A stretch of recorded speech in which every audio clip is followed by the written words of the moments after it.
एका स्वच्छंदी मुलीची गोड गोष्ट.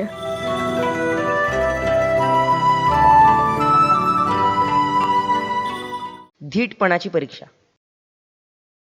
गोड गोड खातो, सगळ्यांना घाबरवतो, अंगाला माझ्या दुर्गंध येतो, मी कोण? हा उखाणा मुलांना इतका आवडायचा की उत्तर माहीत असूनही तोत्तोचान आणि तिची दोस्ते मंडळी एकमेकांना म्हणायची, ए मला ते गोड गोड खातो ते कोड घाल ना. उत्तर होतं संडासात बसून पाव आणि गुळांबा खाणारा बागुलबुवा. तोमोईमधील धीटपणाची परीक्षा झाल्यावरही एक छान कोडं तयार झालं असतं. सगळ्यांना घाबरवतो, चावे घेतो, तरीही तुम्हाला हसायला लावतो. शिबिराच्या दिवशीच मुख्याध्यापकांनी अशी घोषणा केली होती की एक दिवस आपण कुहोन बुत्सोच्या विहारात धीटपणाची परीक्षा घेऊया. ज्यांना भूत व्हायचं असेल त्यांनी हात वर करा. 7-8 मुलांनी हात वर केले. ठरलेल्या दिवशी संध्याकाळी मुलं जमल्यावर जी मुलं भूत होणार होती त्यांनी बरोबर आणलेले भूताचे कपडे घातले आणि ती कुहोन बुत्सोच्या विहाराकडे लपायला गेली. आम्ही तुम्हाला घाबरवून सोडू, ती जाता जाता म्हणाली. उरलेल्या 30-35 मुलांनी लहान लहान गट केले आणि थोड्या थोड्या वेळाच्या अंतरानं कुहोन बुत्सोकडे जायला सुरुवात केली. त्यांनी संपूर्ण विहाराच्या आसपासच्या मैदानात आणि विहारामागच्या स्मशानापर्यंत जाऊन यायचं होतं. मुख्याध्यापकांनी आधीच सांगितलं होतं की ती शौर्याची कसोटी असली तरी जर कुणाला मध्येच परत यायचं असलं तर ती येता येईल, कोणी हसणार नाही आणि रागवणार नाही. तोत्तोचांना आईकडून एक विजेरी आणली होती. हरवू नकोस, आईने बजावलं होतं. काही मुलं म्हणत होती आम्ही भूतांना पकडूनच दाखवू, म्हणून त्यांनी फुलपाखरू पकडायच्या जाळ्या आणल्या होत्या.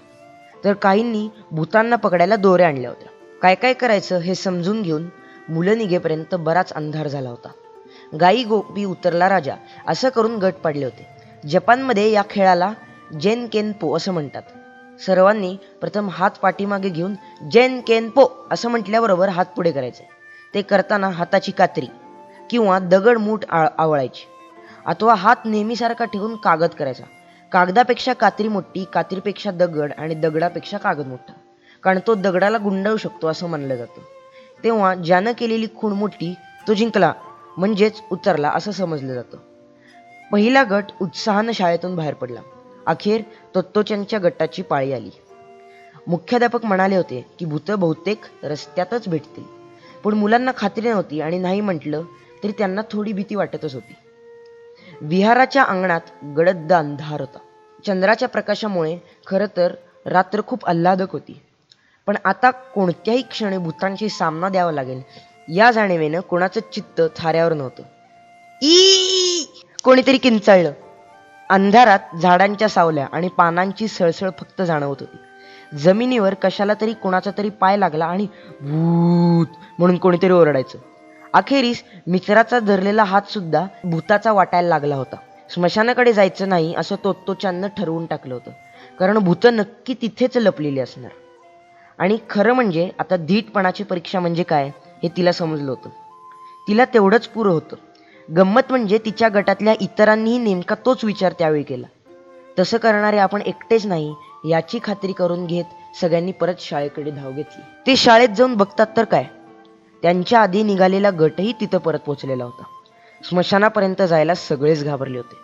त्याचवेळी डोक्याला पांढरं कापड गुंडाळलेला एक मुलगा रडत रडत त्याच्या शिक्षकांबरोबर आला. बिचारा भूत होऊन कितीतरी वेळ स्मशानात लपून बसलेला होता, पण कोणीच आलं नाही आणि हळूहळू त्यालाच भीती वाटायला लागली. म्हणून शेवटी तिथून पळून आला. रडत रडत रस्त्यानं येत असताना त्याला शिक्षक भेटले. त्याची समजूत घालत असताना दुसरं भूतही रडत रडत तिसऱ्या एका रडणाऱ्या मुलाबरोबर आलं. ज्या भूतानं कोणाच्या तरी पळण्याचा आवाज ऐकला आणि त्याला घाबरवण्यासाठी उडी मारली आणि दोघांची टक्कर झाली. भयंकर घाबरलेली ती दोघं रडतच परत आली. इतकी गंमत झाली होती आणि शाळेच्या सुरक्षित वातावरणात मुलं एकाच वेळी हसत आणि रडत होती. तेवढ्यात तोत्तोचानच्या वर्गातला मिगिता नावाचा मुलगा परत आला. त्यानं वर्तमानपत्राचा केलेला भूताचा वेश घातला होता आणि कुणीच आलं नाही म्हणून तो जाम चिडला होता. मी इतकी वाट बघितली. त्यानं डास चावलेले हातपाय खाजवत तक्रार केली.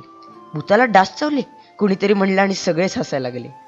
मला वाटतं आता उरलेल्या भूतांनाही परत घेऊन यावं, 5वीचे वर्ग शिक्षक मुरायामा म्हणाले.